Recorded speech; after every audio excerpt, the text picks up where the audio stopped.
Brian and Kenzie in the morning. And Chicago's alternative all day. Q101. Kenzie's Krimes. Milwaukee police found body parts in a North Side apartment. Not because I was angry with them, not because I hated them, but because I wanted to keep them with me.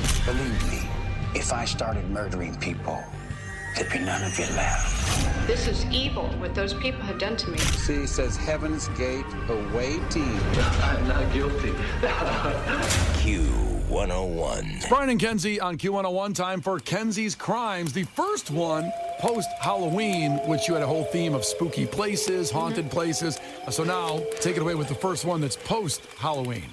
I believe this person is potentially pure evil. Okay? Oh, okay. Richard Speck was born on December 6, 1941. You're making a face already, Brian. Oh, so I know this story, and when that guy's name is mentioned, something in my stomach just turns like a knife. He was born in the village of Kirkwood, Illinois, about 200 miles west of Chicago. He was the seventh of 8 children. Soon after he was born, the family moved to Monmouth, Illinois. His father, who he was really, really close with, unfortunately died of a heart attack when he was just 6 years old. When Richard was 6 years old, not the father. Okay. Yeah, that would have been tough. Yeah.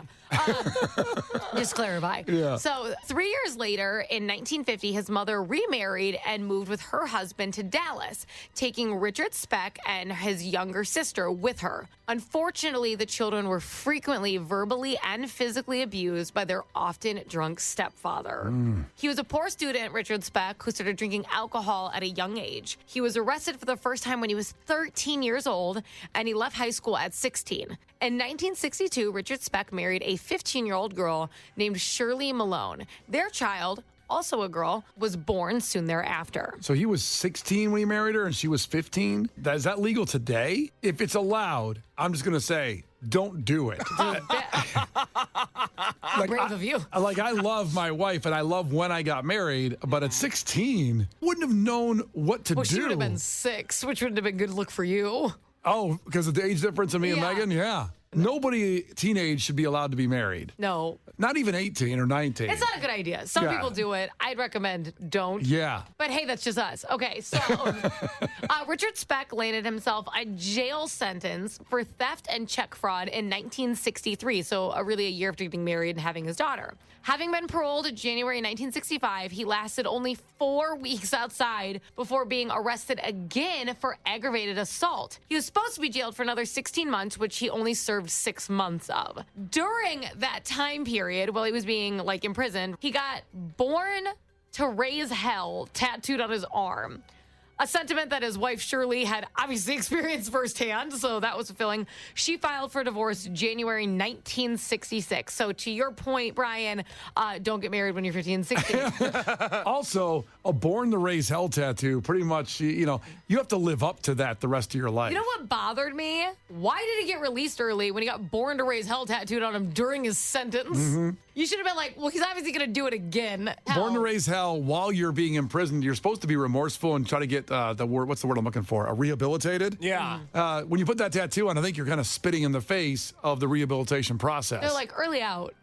Anyways, after Richard Speck was arrested for burglary and assault, he fled to Chicago to seek shelter with his older sister, Martha. Okay, she was still living out here. Richard Speck started to work as a seaman on a ship. Unfortunately, this job did not keep him occupied enough because his reign of terror continued. However, nothing compares to his crimes on July 13th, 1966. I'm going to pause right there because that's when we get into the true pure evil. Pure evil, this story is. And Kenzie's Krimes, the conclusion continues in 3 minutes with Brian and Kenzie on Q101. The Brian and Kenzie Show.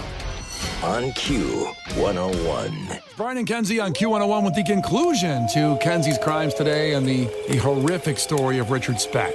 He was born locally, Kirkwood, Illinois, December 6, 1941. He had been arrested multiple times, the first time being when he was 13 years old. He got married and divorced before he was 20 and committed multiple, up for argument because he hasn't been charged for them, murders during that time when he moved back to Chicago to flee another conviction in Texas. On July 13th, 1966 was one of the first mass murders ever committed. So around 11 p.m., Richard Speck broke into a townhome that served as shared housing for nursing students who worked at the local South Chicago Community Hospital. He threatened the women with both a gun and a knife, and it was reported that he promised he was only going to rob them. He tied them up in nautical ship ties, which he learned from being a seaman here in Chicago. Over the next several hours, Richard Speck stabbed and strangled each one of the young women throughout various rooms of the home while robbing their purses and house. Even though some of the women were fortunate enough to be out at the time of his arrival, found themselves also subjected to the brutal attacks when they returned home later that evening and walked into pure hell. One woman named Corazon escaped the death that her housemates had met by hiding under the bed through the entire evening until early morning. Unbelievable. She witnessed it all in terror. And imagine being under that bed while that happened for hours and hours and hours, the whole time wondering, is he going to find me at one point? Yeah. Too? And these are your friends. These are kids you're going to school with and that you work with. It's awful. When the police arrived, she was able to give them a very clear identifier. The man had a Born to Raise Hell tattoo on his arm. Oh, man. So now it's good he got that. Yes. Despite the horrific situation, at least there was that identifier. Absolutely. Not long after, he was identified at a Cook County hospital when his tattoo was recognized. You know what? How many Born to Raise Hell tattoos are there out there? Probably not a lot, at least at that time. This is 1966. That's when tattoos meant something. You were either a biker, a prisoner, or in the Navy. You weren't in a emo band. No, this is true. Yeah, There were a lot of emo bands in the 60s. Yeah, but still, if you're going to get a tattoo, Or a murderer. Yeah. I mean, Born to Raise Hell sounds like a common tattoo to me. Maybe now. It's not as common as like Mom with the Heart. Text in if you have a Born to Raise Hell tattoo. Yeah, because what would the era of those era would have been? Mom with the Heart. It would have been the Anchor. It would have been Born to Raise Hell. I think those are the only 60s tattoos I can think of. Well, honestly, I do feel bad if someone texts in because they have it now, because now they're going to only think of the mass murderer. Well, as long as they didn't murder anybody. Yeah, but now you feel like it's like a him thing. It is branded. I think you're right. I know that whole story about him, but I didn't know he had that tattoo, and that's how they got That's him. what I'm saying. If I saw that, I'd be like on somebody, like, good luck. So anyways, the police responded very quickly and took him into custody after a doctor recognized that tattoo. Again, couldn't have been that many of them because they swept in pretty quickly. Richard Speck's trial began on April 3rd, 1967, and he claimed that he had no recollection of the 8 murders committed that night. God. It placed Corazon in the spotlight as the star witness. She went on the stand after facing all that. Despite concerns about her ability to testify after the trauma she experienced, she gave a flawless performance, impressing the jury with every detail of that evening and undoubtedly and undeniably identifying Richard Speck as the murderer. Good. The trial lasted just 12 days, and on April 15th, 1967, the jury found Richard Speck guilty of all 8 murders after less than an hour's worth of deliberation. The judge sentenced Richard Speck to death. However, in 1972, Richard Speck's death sentence was changed to 50 to 100 years in prison when the U.S. Supreme Court abolished capital punishment. Richard Speck was never officially charged with the murders of which he was suspected prior to the events that took place in the South Chicago townhouse, and officially those cases remain unsolved. So remember when I said he had this really sketchy past, right?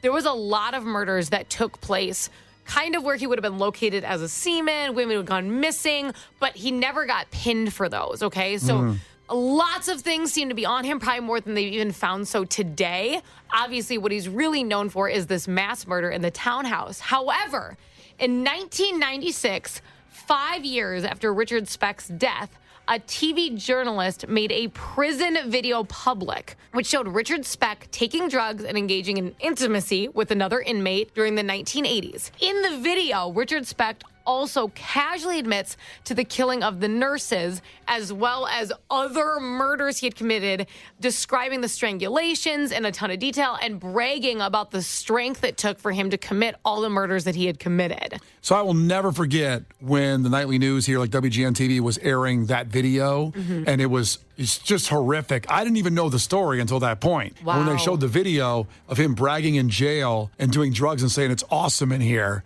Yeah, it was he so loved it. infuriating because he's not getting punished like he should have for the most horrific crime in Chicago history, one of them. And I'm so happy that you're caught up with this because, like you said, people were disgusted. He was literally doing drugs. He was having this great intimate relationship. He's reminiscing over his murders. He was like happy. Yeah. And people were disgusted. So the videos released caused a major scandal within the Illinois Department of Corrections and was wildly cited as justification for the reintroduction of the death penalty. In 1991, while still in prison, Richard Speck did die of a heart attack. So we never got to figure out if he was going to receive that death penalty that they were really arguing to happen again. I guess God took over for the death penalty. Well, I guess so. Kenzie's Crimes. Milwaukee police found body parts in a north side apartment. Not because I was angry with them, not because I hated them, but because I wanted to keep them with me. Believe me, if I started murdering people, there'd be none of you left. This is evil, what those people have done to me. See, says Heaven's Gate away team. I'm not guilty. Q101. Well, another edition of Kenzie's Crimes. If you came in near the end and only heard part of it, remember, it's up on the podcast later today, the Q101.com, and anywhere you get your podcast to hear the whole story, especially, all of them with the Halloween arc of the haunted places around Chicago and Illinois. And then today's was just obviously disturbing, one of the most horrific things ever happened in Chicago.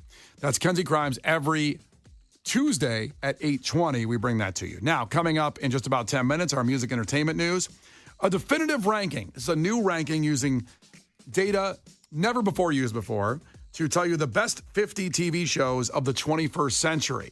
Now, I will tell you this. Number one is not The Sopranos. This list may make you mad. But also, it's a definitive and very, very researched list of the best TV shows. We'll have that coming up in just about 10 minutes. Brian and Kenzie in the morning. And Chicago's alternative all day. Q101.